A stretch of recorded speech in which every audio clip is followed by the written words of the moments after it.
And since I'll be the guide for the next 3 hours, I think it's only fair that I start the tour by telling you a few words about myself. So here goes. I was born and raised here in Prague, and I'm very, very, very Czech. I was born in 1989, a very good year in my opinion, and not just because I was born. Do you have anybody else from 1989? Well, good. That year in this city to this day, and I'm going to be talking about that year quite a lot on this tour today, because it's a really, really, really, really amazing year. But we're going to start the tour here in the Old Town Square in the Old Town. From here, we're going to start moving towards the New Town. Then we'll see a little bit of that, and we'll start circling around back into the Old Town for a warm break halfway through the tour. That would be very convenient. And after the break, we're going to see the Jewish Quarter, and we'll end the tour by the river with some of the most amazing sights of the Prague Castle. If you feel up to it, then we've got another tour ready for you, the Prague Castle tour for the other side of the river, for 3 more hours of tour guiding. So if you're not freezing to death by then, you could actually make this into a 6-hour tour. I know I'll be doing those 6 hours of tour guiding, so I should not freeze to death, but if you do, then...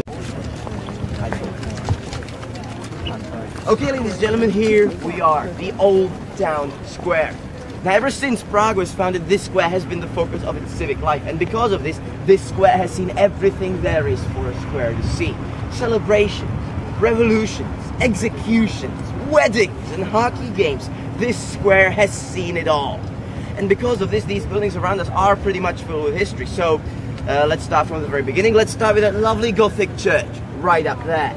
That amazing Gothic church is called the Church of Our Lady Before Teen, or sometimes, to simplify things, just the Teen Church. Its construction was started in the middle of the 14th century, around the year 1365, by King Charles IV. Please do me a favor and try to remember King Charles IV, because we love this king. He was an amazing king, and I'll tell you a lot more about it in a little bit.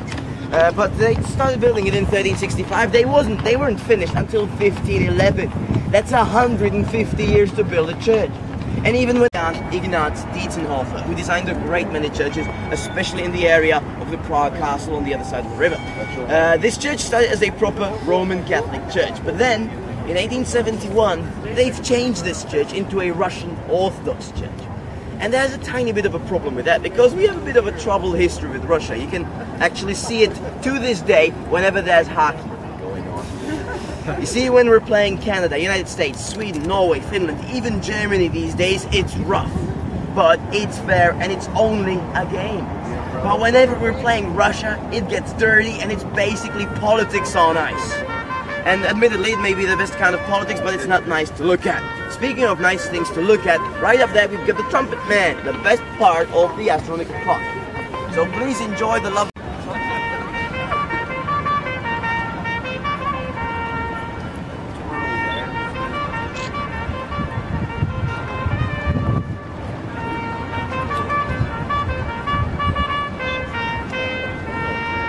Must have been executed there are on the board here, on the plaque.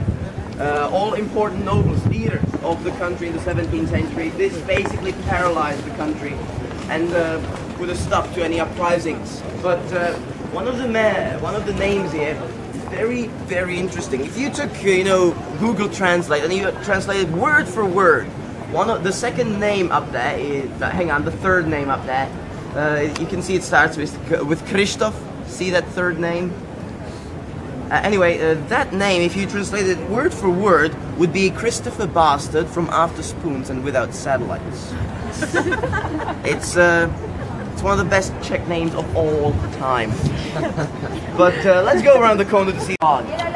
Every day, every hour, on the hour between 9 AM and 9 PM, this clock leaves huge crowds of people down here completely amazed and sorely disappointed.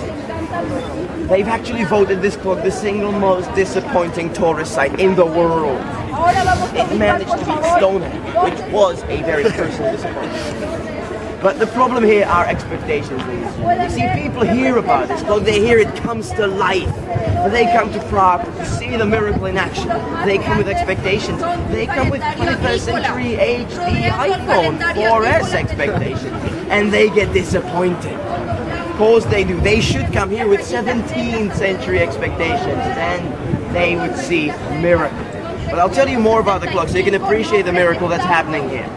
The oldest part of the clock, from 1410, so 600 years old, is the main astronomical dial in the center. This thing, even though it's 6 centuries old, tells us quite a few things. It tells us the time of day in 4 different ways. It tells us the phases of the moon. It tells us the position of the sun and the... It looks a lot like this.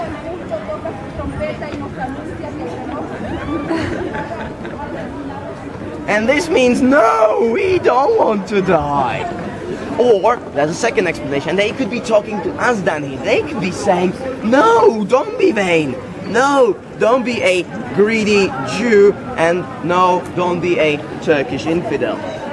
Now, I'm sorry, the clock really is racist and anti-Semitic, but there's nothing we can do to change that, because it's the Middle Ages talking, and it was kind of standard back then.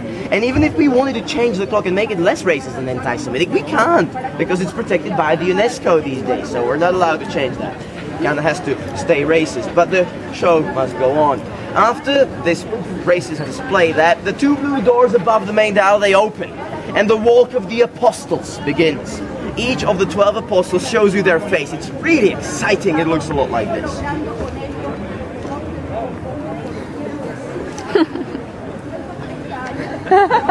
And then another one. All 12 of them, 2 at a time. And if that's not exciting enough for you, then the golden rooster on top will let out a majestic crow that sounds something like this.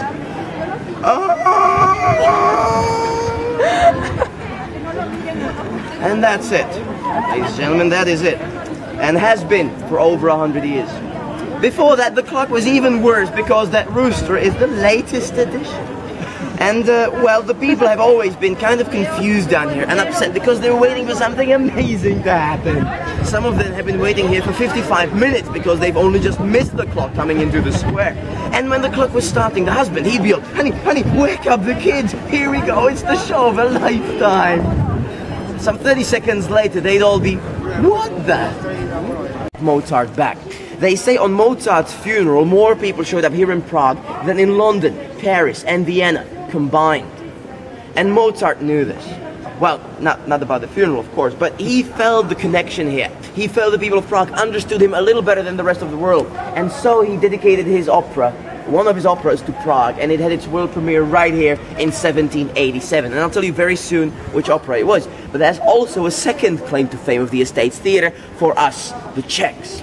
Because for us, this place is where the Czech national anthem had its first public airing in 1834.